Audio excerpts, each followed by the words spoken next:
בוקר טוב, שבוע טוב.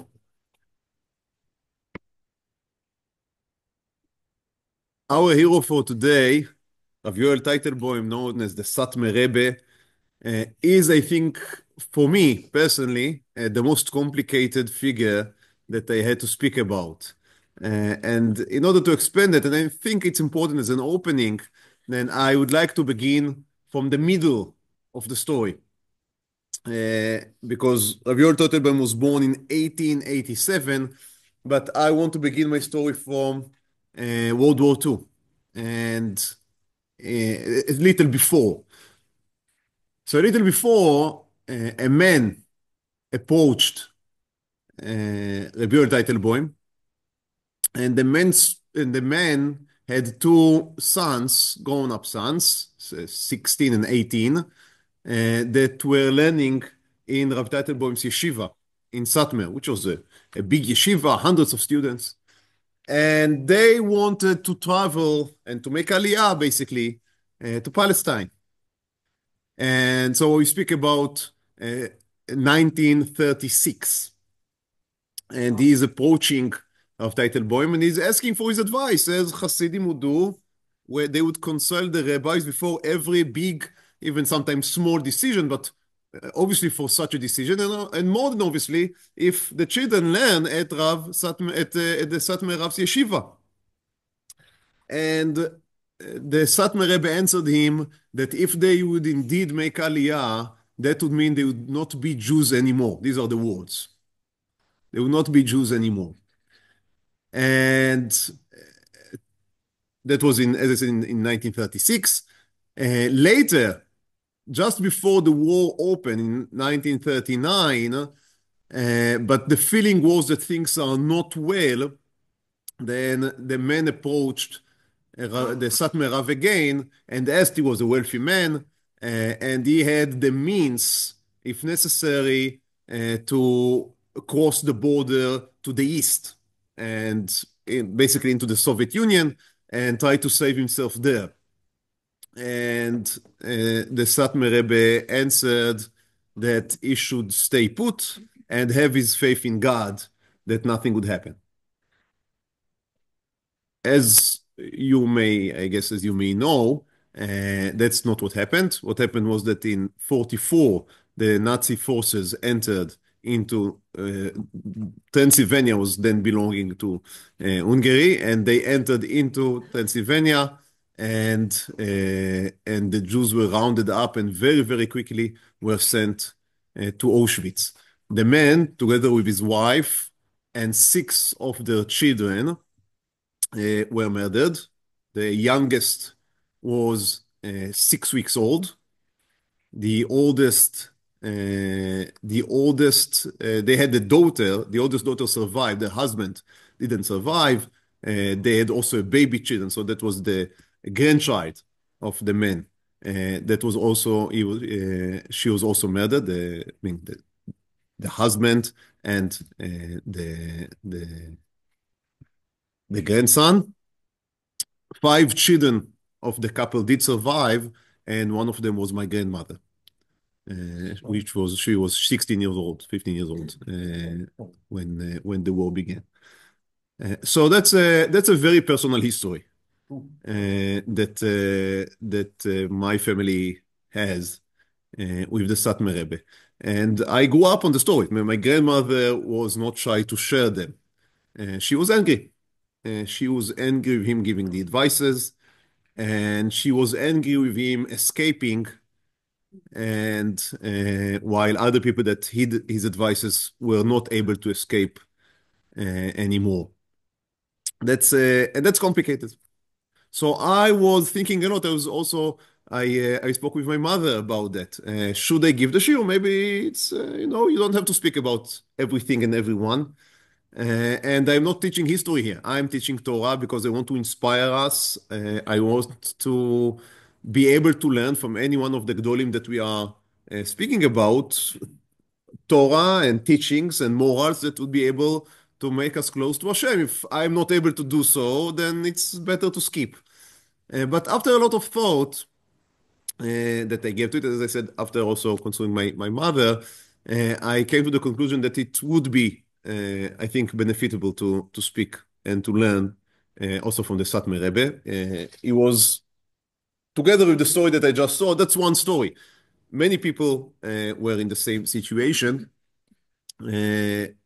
Together with the tragedy that happened during the war, he also was able twice to build a Hassidut, once before the war, and after his Hassidut was decimated by the Nazis, he was able to rebuild an even larger in the United States. A Hassidut that today maybe is the largest and most vibrant Hassidut in the world. So that's a man that obviously we should speak about and we should learn from. Also noting in what ways we may differ from the opinions that he held, and we can do it respectfully, I think, and still be inspired by what he has to teach.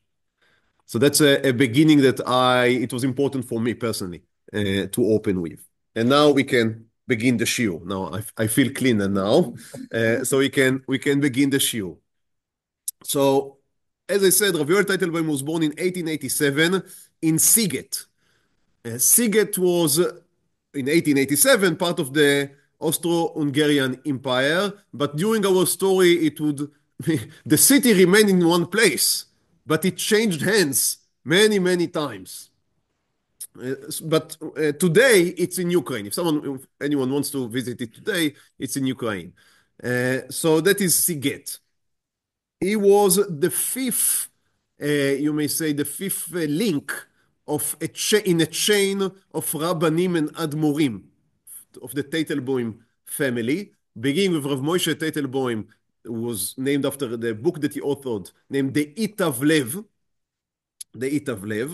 And this is a family that was characterized by not only being rabbanim, meaning to be Torah scholars, or being admorim, Hassidic rabbis, masters, but combining both of these. So that's a very specific type of a Hasidic Rebbe, because most of the Hasidic rabbis were not necessarily great Talmidei Chachamim. It was not part of the job description or the qualification that you needed to be. If you did, it was nice, but it was not considered as what you must have.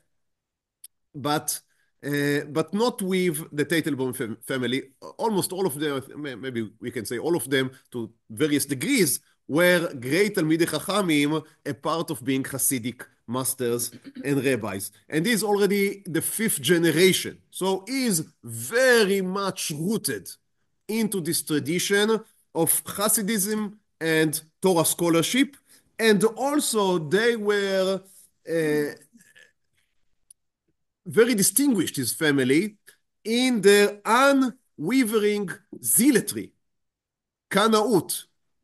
Here is a biography that was written on him. If you can read the title, it says Hakanai, the zealot. That's the title that was chosen. And I don't think that he would dispute it. I think that he would carry the tag with dignity and with pride.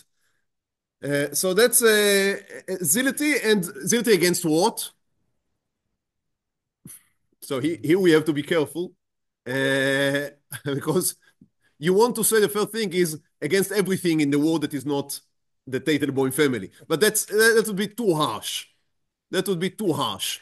But they were very, very strong and vocal about what they believed is the right way to practice Yahadut, Torah, and mitzvot, and that everything that is out of this way, and especially any modernization, is treif shebatreifim, is asur and pasul completely. To the extent that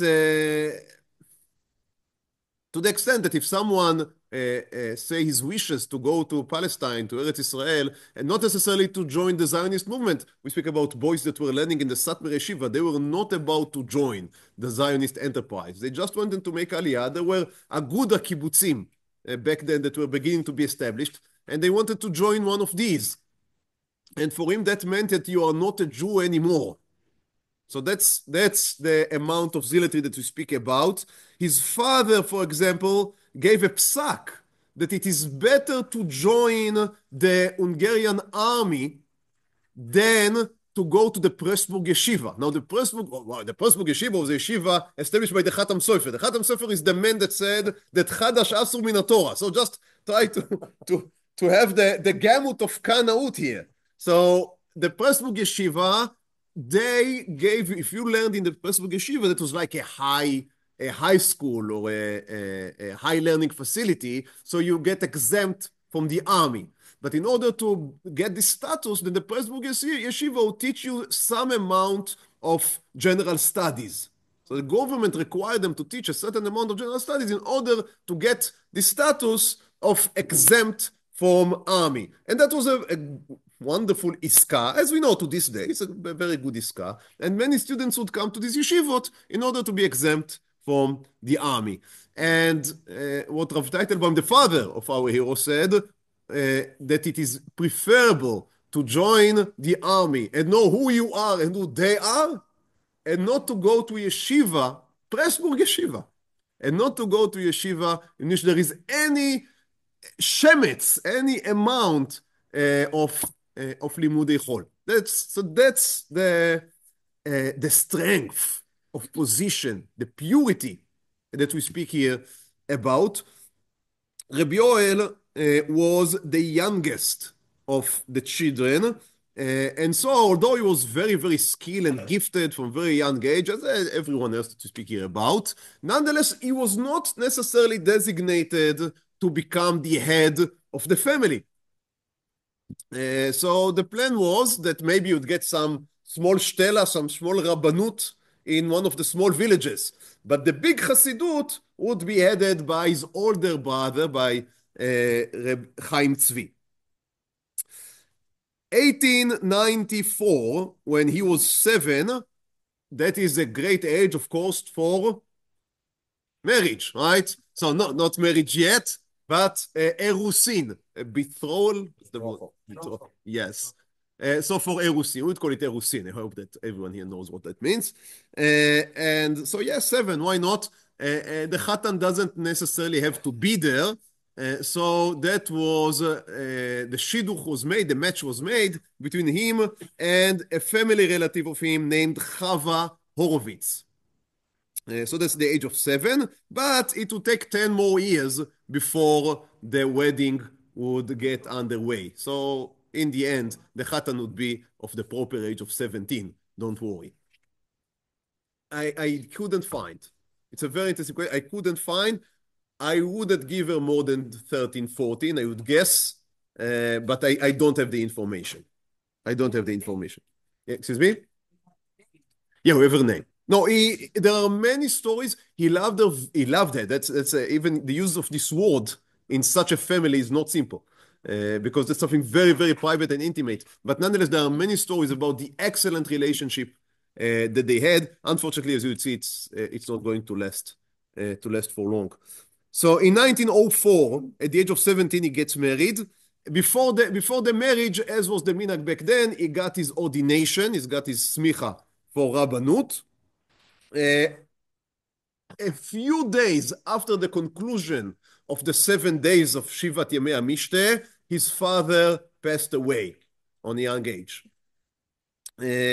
So Rabbi Yoel continues to learn Torah. He is going in journeys. He's visiting other Hassidic rabbis. He's learning from them. He's criticizing them. So he's going on a learning tour, you may say, with his new wife. And it's very interesting, he is eating, we may say, by his mother's table. So his mother continued to run the home, and he is, at the age of 17 and 20, he sits there by his mother's house, and it's very interesting. I didn't see that it's being mentioned, this connection, but as we will see, it's a feature of his life, very strong women. Many times he's surrounded by very, very strong women. And that's, I think, an interesting, maybe he needed a balance because he was such a strong person. You needed someone very strong next to him in order to survive. I don't know. It's interesting. It's very interesting. So that's in 1904. After 2 years of being by his mother and also having these tours, in 1906 he goes to a small place named Satmar. Now here there is a legend which is beautiful but unfortunately wrong. Now the legend goes that the name Satmar is Romanian for Saint Mary. And that's why they change it to Satmer, and some would even say Sakmer or Sanmer. They would change the letters in order to change the pronunciation. However, and maybe even Rav Yoel himself sometimes would do that. However, that is wrong. Satmer is just Romanian for the big village. Satmere. Yeah, so I apologize for busting this bubble, but that's yeah, but what I'm saying now is checked and verified. That is the name. Well, the truth's for a good story. Yeah, you're right. That's why first I told the story, and now I'm. Yeah, many people think that they would go to heaven because they so many times they changed the name of the city in order not, but that has nothing to do with any Christian holy persons. Okay, so that's is coming to the Satmar. Now Satmar is a nice Jewish city, and there are many Jews going around, and also some Rebbes. You know, Rebbe can be just the Rebbe of a small shtibel. You don't need to be the Chabad Rebbe in order to be a Rebbe. So there are some Rebbes going around, and there is a Rav to the city. Nonetheless, he is coming in, he's coming to Satmar. He's making sure that the Rav agrees that he would come, because obviously someone of that stature and coming from this family is going into the city. Even his presence in a way is a threat on the local Rav. Just imagine that a prodigy of some great Hassidic family with Talmid Chacham himself would come into my shul now, and he would sit there. So that's it can create some inconvenience. So he's asking for permission very nicely. The permission is being granted. He comes to Satmar. He establishes a Bet Midrash, a small facility. We have to remember that he didn't want to compete with his older brother, who was the marked, how would you say, Yoresh HaEtzer, the successor, yeah, the marked successor of his father. So he doesn't want. He's a good person. He's a nice man. He doesn't want to damage and to cannibalize, right, on his brother. So he's having his own small thing. Also, two daughters are being born to the couple, Chaya Roiza and Esther. In 1911, after 4 years or 5 years in Satmar, he begins to look for something. They are very poor, as you can imagine, because he has no parnasa. So the Hasidim, as was the minhag, they would give you some money from time to time, but he didn't have so many Hasidim. So it became very difficult, especially when he already had these two daughters. So he was beginning to look for a parnasa. A way to make his living, and what he was good at was being a rabbi, so he was looking for an open rabbi position. And you have to remember, he has his own networks. He doesn't come from nothing. He's coming from a very, very strong family. And so he gets Shtela gets a rabbinic position in a place named Urshiva. I'm sure I'm butchering the name of the place, but anyhow, I don't think it's a very, I hope that no one is from there, but I don't think it's an important place. So in this Urshiva, there are 150 Jewish families. It's not a small place. 150 Jewish families. He continues to keep his contacts in Satmar, and that would become one of the hallmarks, you may say, of his personality. He doesn't forget people, names, family situations. He is extremely, extremely warm and loving and caring for his Hasidim, that for many people that would stand in stark contrast to his fierceful zealotry and his vehement attacks against people that are outside of the Hassidut. But I have to say that is not so strange. There is a correlation sometimes between the way that you relate to who are outside of the family, and family can be extended, and those that are inside the family. And so that may be some type of psychological phenomena that we have here. If what is external is very threatening, then the people inside must be very close to each other. Be it as it may, obviously he was also such a personality. So he was a magnet. People were magnetized.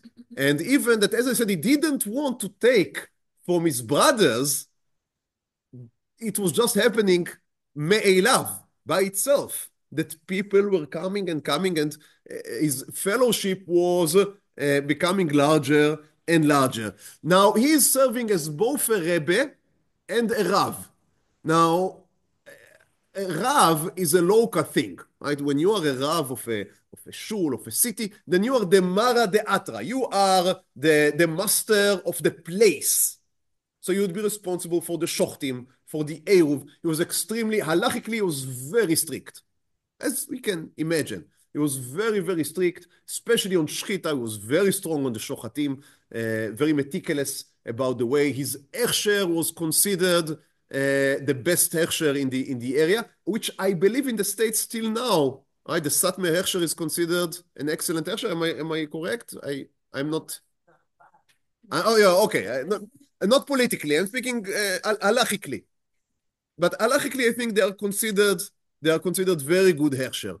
And that was from back then. He wanted his Bali Batim to know more Torah and halacha. At a certain point, he took the eruv off because he wanted them to learn the halachot of tiltul. He said, if you always have an eruv, you would never be mindful of the halachot of tiltul, which, by the way, happened here in Eretz Israel all the time. Yeah. So he would take for me, I just imagine if I try that here, exactly. So he would take off the eruv in order to enforce the laws of tiltul. Very, very interesting. And he was a good menahel. He was a good administrator. He was a good Rebbe. He was a good menahel. He was very good in politics. He just able to move people around. Very strong in that. So he's very successful there in this Or Shiva. However, in 1914, First World War breaks. I think that's what happened in every story we tell now, right? And that's because we have this type of wars just change the lives of everyone. So in 1914, First World War breaks, and Galicia, that's the part of the war that we're speaking about, was conquered by the Russian Empire. Now, because you have to remember, in the beginning, the Russians were gaining. It was only later that they were beginning to lose, and then there was the communist revolution and everything that happened as a consequence of that. But in the beginning, the Russians were conquering, and he preferred to remain under the Austro-Hungarian Empire. So he is going back to Satmar, that was not yet conquered, at least at the time that he moved there. I would apologize. I don't have a good handle on all the moves of First World War, especially not in that area, not in any area, especially not in that area. It's extremely complicated story. Extremely complicated. You can just Google and you would see there are places there that changed hands every week. And the Jews obviously were those that suffer the most. So he is running back to Satmar. He is very big on tzedakah. Again, that is something that would appear also later in his life, a great emphasis on tzedakah, on charity. And Satmar to this day are very strong in charity in Chutz La'aretz and also here in Eretz Israel. Someone mentioned just before the shiur that you'd go to a hospital here in Israel, and many times the people, if you would have to be on Shabbat, maybe for good reasons, for birth or something, then many times the people that would bring you food and that would make whatever arrangements can be made to make you convenient would be the Satmars. And though they may be completely opposed to everything you represent and everything you say, the Rebbe said, you should never ask when you give, only ask when you take. This is a refreshing view, I think. So that was his position that he practiced and also that he taught, and that's the way that Satmar are to this day. Which, by the way, if there was nothing to be said in this shiur, a part of that sentence and a part of that notion, I think that would be enough to justify the shiur.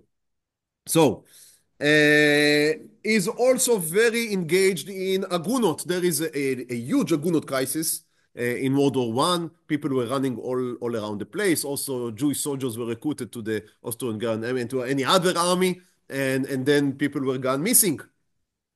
By the way, I began with the family of my grandmother. The oldest brother, they had the oldest brother more than the rest of these, was recruited to the Austro-Hungarian army. Now, they were in, I don't know if it was a company or a battalion, what exactly was the size, but they were all Jews, all forced, and their role was basically to go in in minefields, and to clean them. Yes. That's so they were given some road or something, and now go and clean. No, that's a work for Jews, right? That's how things were. And he was injured. He was hospitalized in some hospital near the front lines. And when the Russians conquered the area, they set the hospital in fire because there were many typhus cases. They didn't want the pandemic to expand, so they burned the whole hospital with everyone inside, and that's how. I mean, that's the letter that the family of my grandmother received. I mean, obviously there was no grave and no nothing. The only thing we have from is a picture. We have a picture. My grandmother always said that I look similar to him. So that's I have a yeah. Avram Strauss. No, Strauss, excuse me. I'm anyway. So so there are many agunot because many people just disappear. And let's say that you get such a letter. He was not married, but let's imagine he was married, and there is a letter. Can you rely on that in order for the wife to get? That's not a simple question. That's not a simple question. So that's what he's engaged in. Again, trying to help his Hasidim, but also anyone else that is in need of help. Now, as a consequence of the war, Transylvania is again changing hands. The Austro-Hungarian Empire does not exist anymore. It's being dismantled, and Transylvania now belongs to Romania. The Jews were not happy with this shift.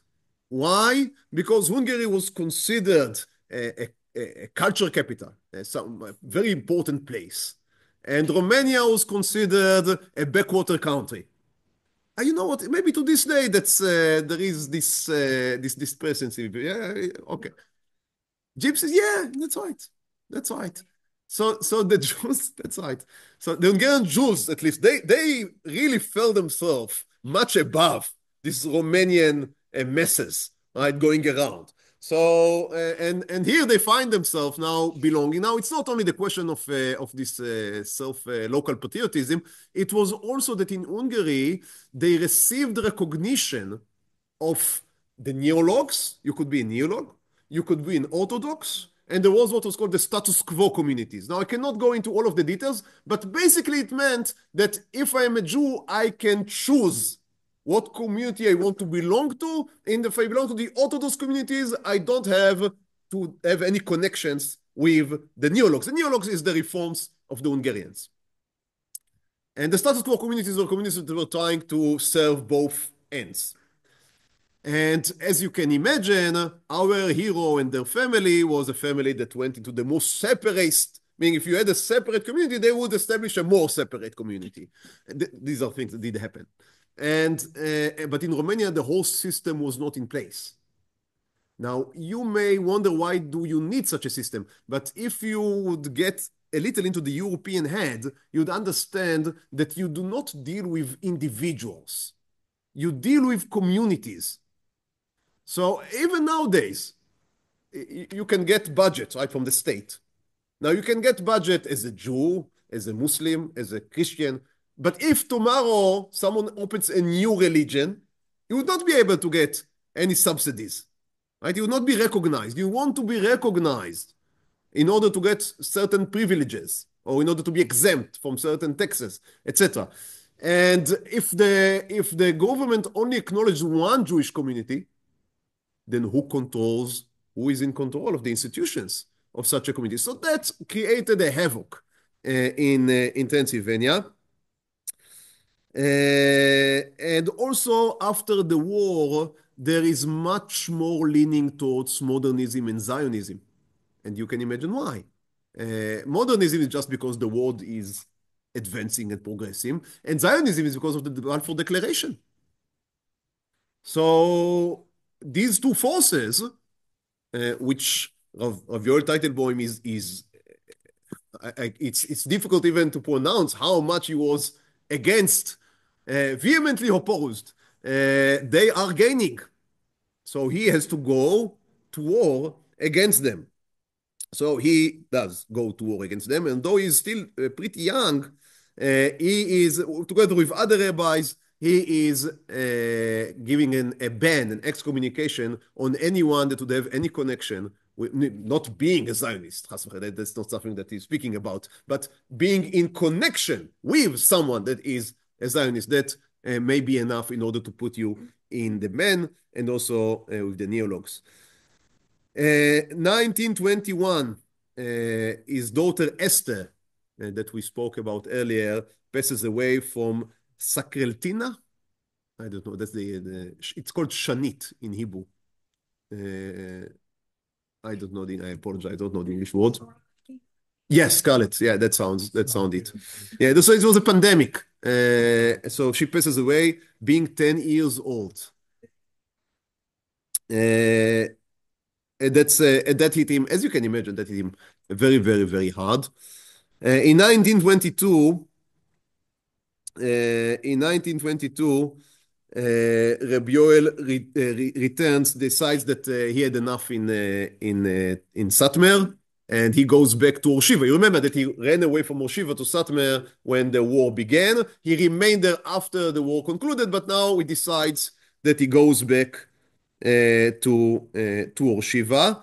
And there he is a part of something that is called the CHOP Convention. That is a convention, Agudat Israel is being organized at the time, and they are having their discussions. So Agudat Israel is, you may say, the ultra-Orthodox. So he wants to have the ultra Orthodox. So that's the CHOP Convention. With him and minded like rabbis that in Hungary you could find. It's not something that was so rare back then. And there they give now a condemnation, not only to the neologue and the Zionist and the modern Orthodox, the term was not yet existed, but to this type of Jews. But now they condemn also the Aguda. Why? Because the Aguda is having discussions, should they have contacts with the Zionist organization? So even the discussion is asur. Now, you have to understand, it's one thing to go in condemnation against the neologues or against the Zionists. It's something completely different to go against the Chafetz Chaim. I mean, who is the Aguda? Who is the Aguda? Who are you attacking here? Now, that is another feature. Rav Yoel Teitelbaum believes in truth, and he would not back down. He would not back down. And he would pay heavy prices throughout his life. Heavy prices. But what he sees is true. He is, it's amazing. I mean, again, I think that sometimes it's too harsh.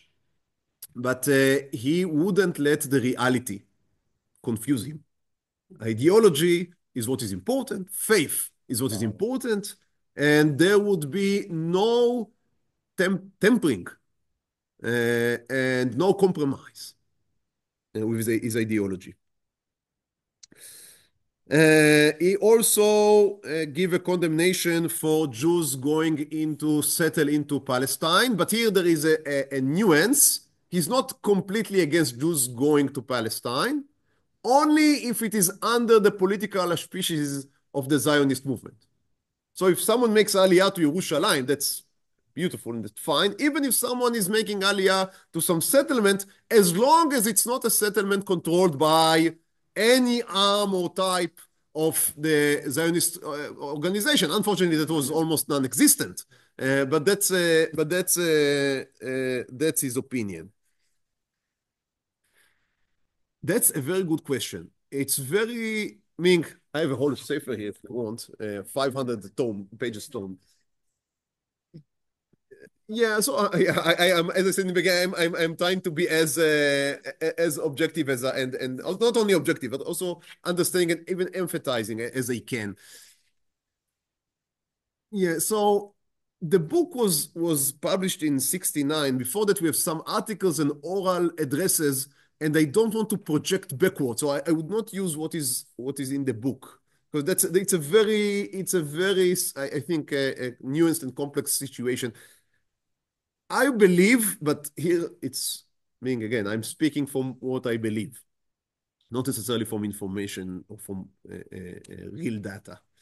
I believe that it returns to the opposition to anything new, any change. Any change is bad. What we have is excellent, and they had an excellent Jewish life. We have to also to acknowledge that the yeshivot were flourishing. People were just look at Williamsburg now. They really were able to create beautiful, vibrant, strong, thick, rich Jewish Torah life. And entering any new parameter into this equation may destroy the whole thing. And I think that's the basic notion. So we would wait here, we do our best here until God Himself would take us to Eretz Israel. That's the basic level. Now you combine that. Just now you can have such an opinion, but without being a kanai. But then you להכפיל, right? You add on that the fanaticism, which is just a feature, right? It's just so which can appear. You can be also a Zionist zealot. I mean, a zealot for Zionism. So is also a zealot. Now you add these two things together, and you get a very strong anti-Zionism. Now he was not the only one before World War II of such an extreme anti-Zionism. Again, between the Rebbes of Hungary, and also if you remember, we spoke about Rebbe Hanan Wasserman in the Litvish world. They were very strong anti-Zionists. He was almost the only one after the war that remained in this position.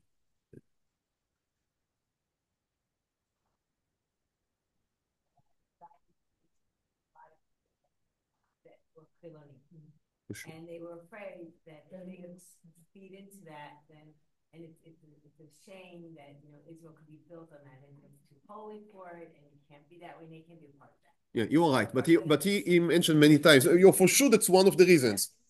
Yeah, for sure.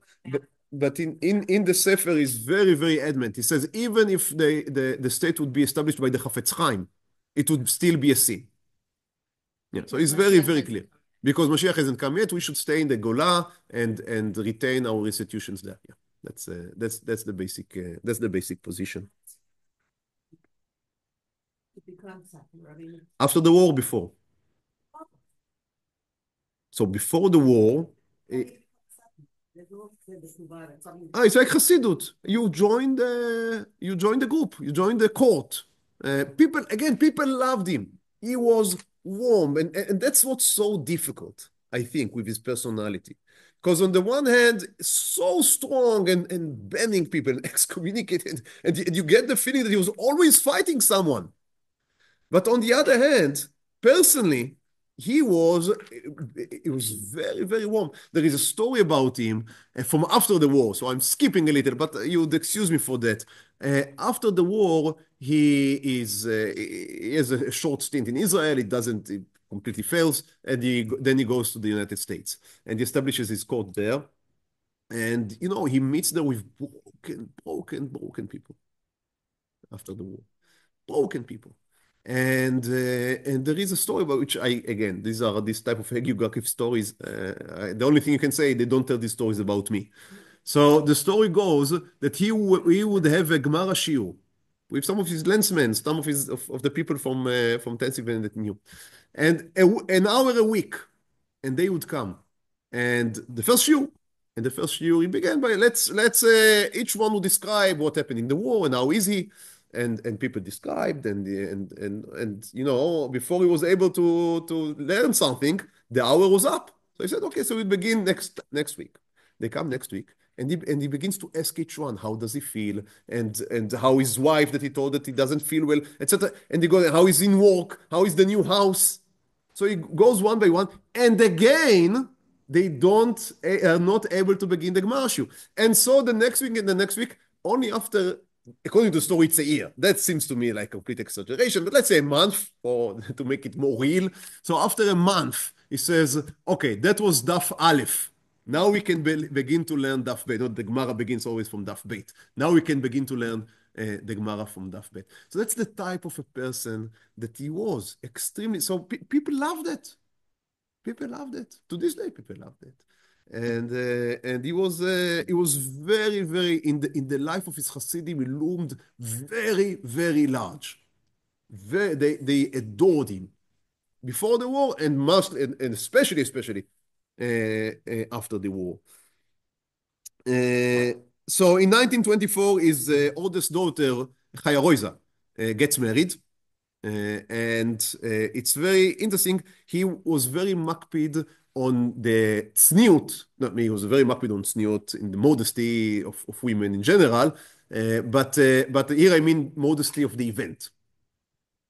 And that also became a feature of the Satmar Hassidut, that events should be modest. As a matter of fact, in Williamsburg, they built, on Kiryat Yoel, they built a special wedding halls in order for the wedding to be cheaper. So there were special wedding halls that were built for that case, and they have specific rules of how much can you expect. I don't even. They're very strict rules. I don't know even the details, but they're very strict rules in order to limit the expense and also in order not to make too much of a shachtzanut, of show off. Yeah. So himself also was makpid. And then 1924. However, unfortunately, his daughter didn't have any children. This Chaya Roiza. In 1926, then I had to say that Or Shiva, Satmar went to Romania, but Or Shiva went to Czechoslovakia. That's just how things, as I said, there would be many states that would even, we may say, come and go, because Czechoslovakia, as we know, was established after World War I, but then disappeared somewhere a few decades after World War II. So Czechoslovakia was very modern. If you take Hungary and Romania and Czechoslovakia became more and more modern. That was a place in which he felt inconvenient, and he wants to return to Satmar. Also, I think that because the bulk of his Hasidim were in Satmar, then maybe that was also a factor in his will to return. And then, again, in 1926, his older brother, you remember, the one that was supposed to be the successor of his father, of his late father, his older brother died in young age, Tzvi Chaim. So now he thinks maybe to go and get the appointment in Siget. You remember, his father, Siget is the big city. So now he wants maybe to return to Siget. However, the people of the city choose not to appoint him. Now here, it's very murky.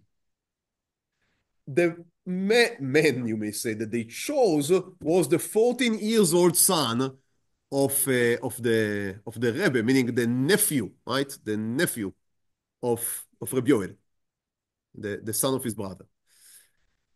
Now, it's very murky. Why did it happen?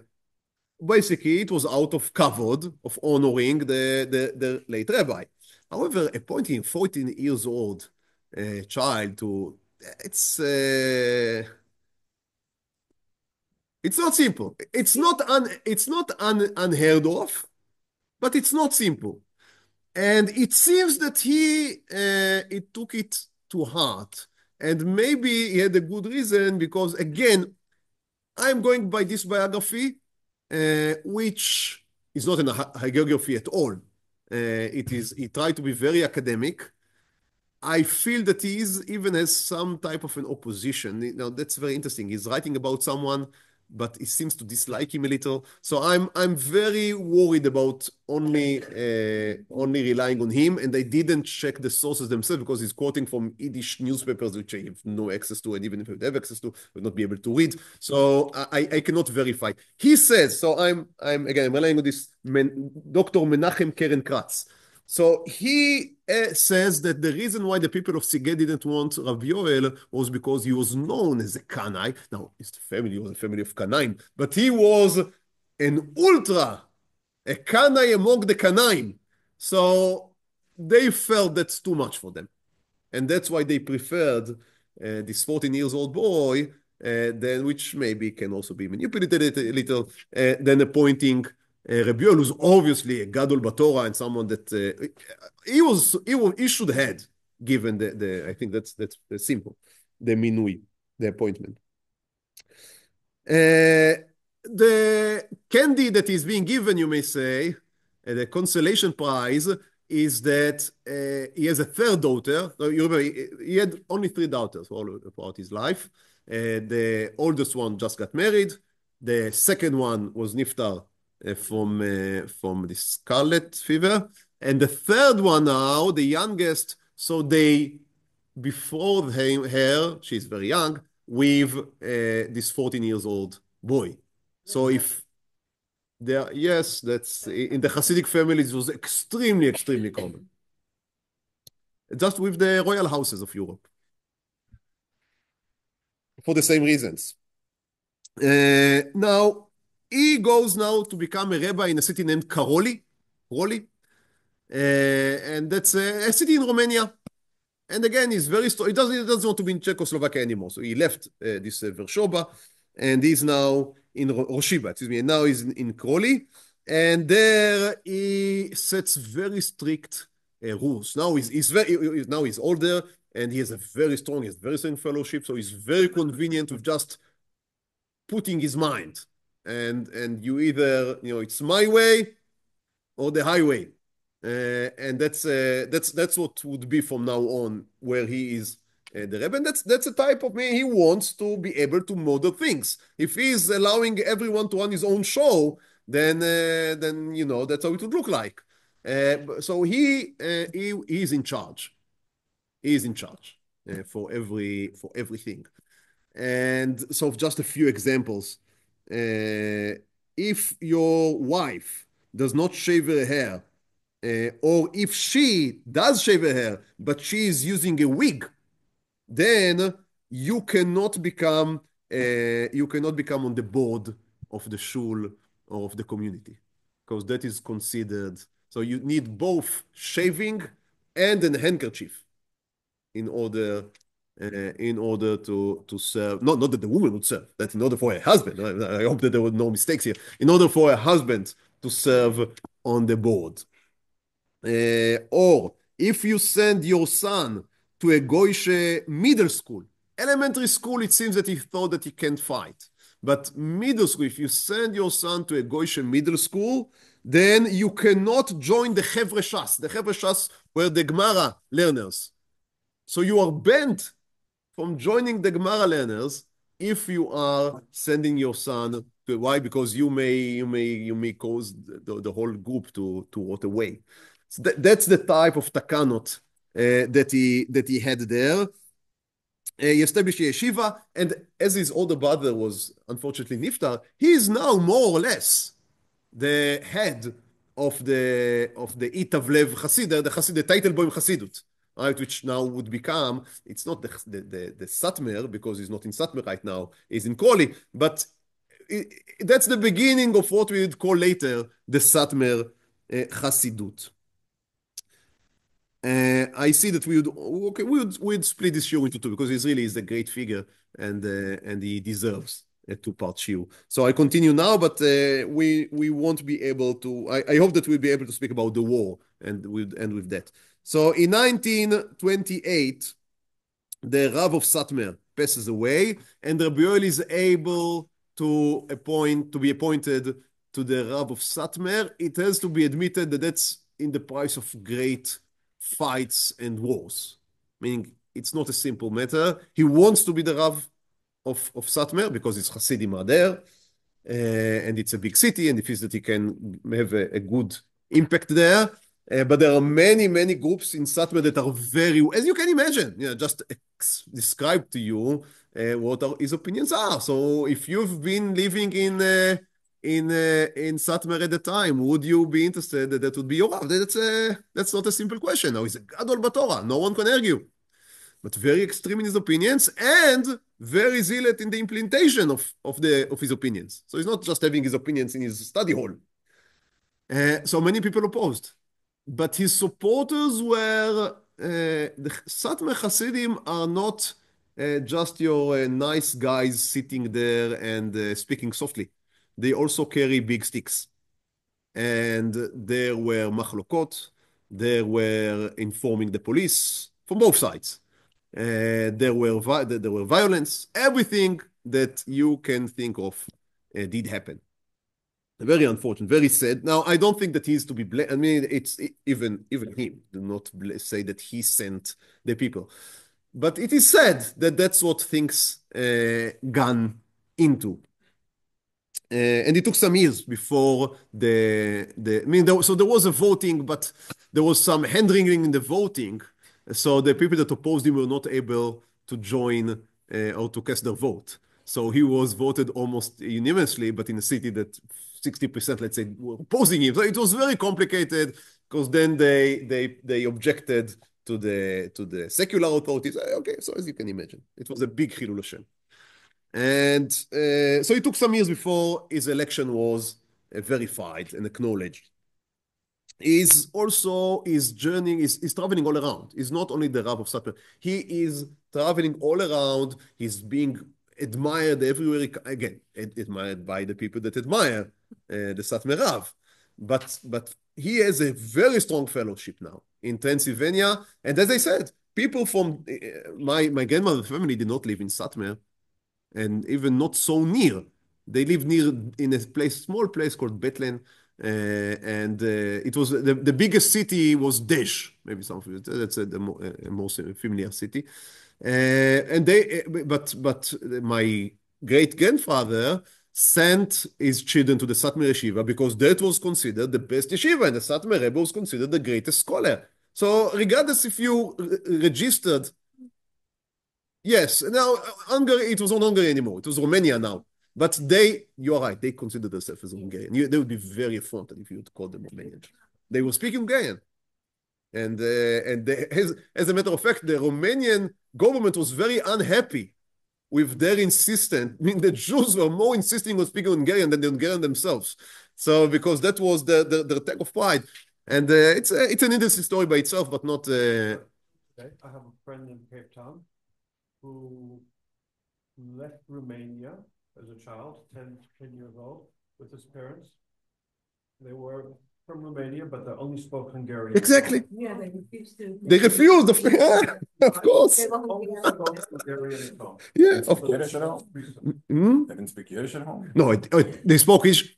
The Rebbe completely opposed speaking any language that is not Yiddish. Maybe I should have said that. When we speak about people speaking Hungarian, that is not the family and is a strong Hasidim. They opposed speaking that was modernizing, speaking in the vernacular. You spoke only Yiddish.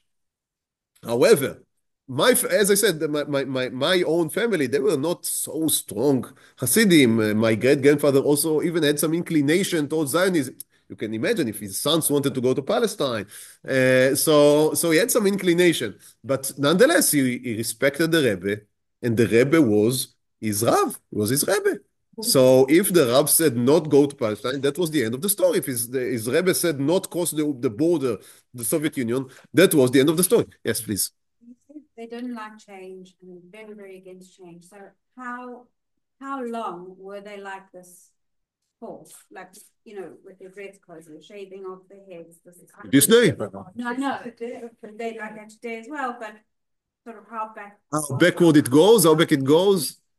I guess that if you ask them, they would say for Moshe Rabbeinu. They don't have a beginning. I guess that historic research can give you the date, but in their memory, right, there is history and memory. So in their memory, that's the age, timeless. Yeah. Uh, wow, it's already 4 minutes after 10. Uh, so I won't even speak about the war, but let's go at least till the beginning. So in 1930, the youngest daughter that we spoke about, Rachel, really getting married with this Zalman Leib, who was the Rav of Siget. Right now he's 17, but unfortunately she dies childless a few years later. Yes.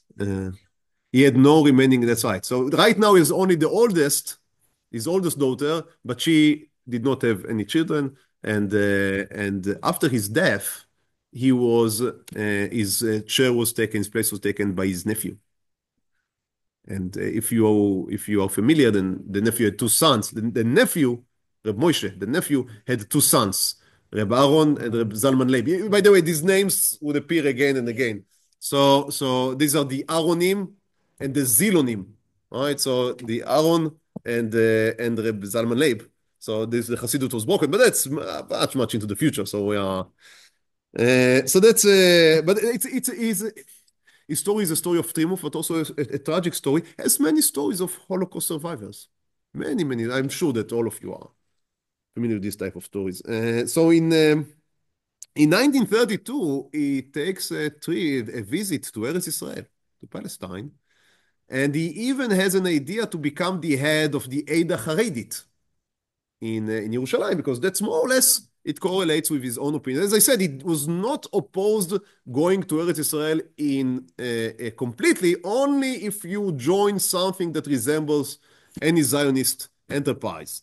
So he's visiting there, and obviously because he is always speaking against what he believes. That's the drasha that he is giving. Every drasha is speaking against what he believes is wrong. So if he's in Yerushalayim, you can imagine who would he speak against? Rav Kook, of course. He's giving very strong drasha against Rav Kook, which doesn't necessarily hurt him with the Eidah Haredit. But he didn't have the connections. He had strong connections in Pennsylvania, but here Rav Chaim Tzvi Dushinsky had the stronger hand, and in the end he's being chosen. But nonetheless, again, he has this ability to create connections. So he is in his short trip in Israel in 1932, he's creating connections with the people of the Eidah Haredit. He would continue these connections for many years, and he would be acknowledged by them at a later date. And he returns to Satmar and continues to strengthen the yeshiva there, which becomes one of the greatest yeshivot in the whole of the area. In 1936, his wife, the Rebbe Chava, we spoke about that they were married very young age and they had a very, very beautiful relationship. So she, passes away, and he remains very lonely, only with his one daughter that herself was already married, and he gets married a year after with Alta Feiga. Now, that was it. Yeah. So she was younger than him, of course, and I say of course because that's just the way that things went back then.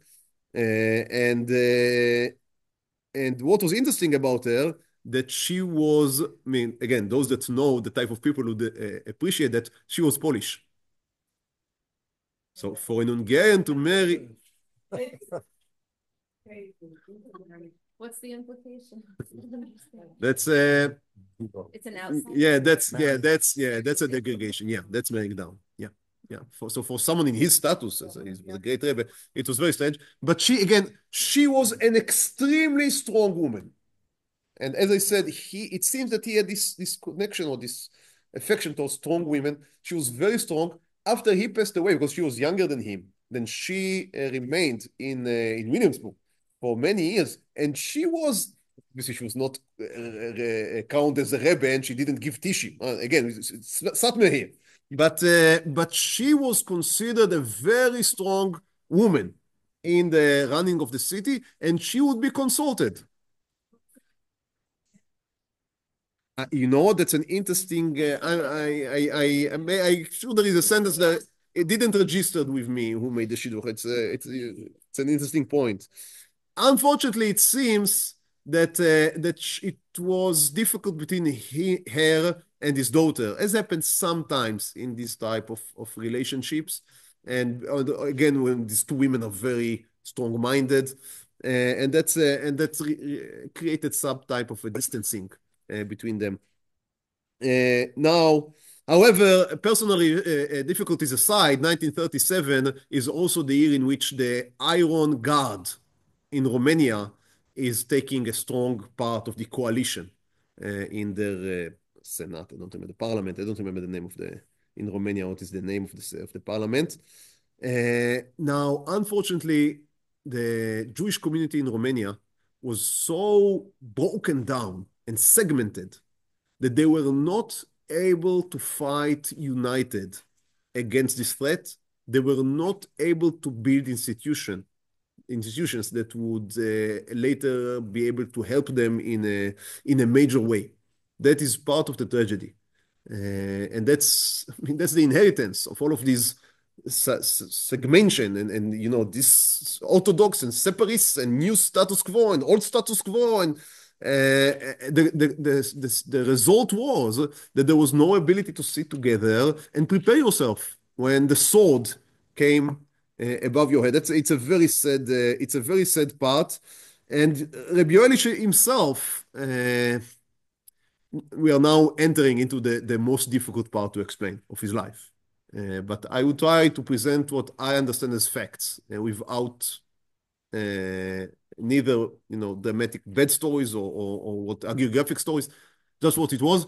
I think the accepted facts are that he was not willing to participate in joined Hatzalah efforts with other communities that he considered as unfitting to sit with. Even when it was suggested that there would be just a day of tefillah, he refused to join this innovation. It seems that he was also politically worried that the government, if the Jews would arrange a day of tefillah because this Iron God is now in control of the government, that they would see that as an insult. So there was also a political consideration. Okay, again, obviously he meant for the best. He meant for the best. There are people, and these Hasidim, that would say that he was also right. I apologize. That step I cannot take. I think that he was wrong. I think that his Hasidim paid the highest of prices for these mistakes. But I don't blame him. Many other people made great mistakes at the time. He was not a Navi. I think it is unfortunate, and the lesson to be learned that if you are not a Navi, be humble with the advices that you give. I think that's a lesson that one can take. We'd finish this shiur here. In 1940, this part of Pennsylvania would go into Hungarian government rule. Because the Germans are now, I mean, there is a Romania and Hungary and Czechoslovakia, but basically it's Hitler running the whole show. All the rest is puppet governments, and he's just moving lands from here to there because of his own considerations.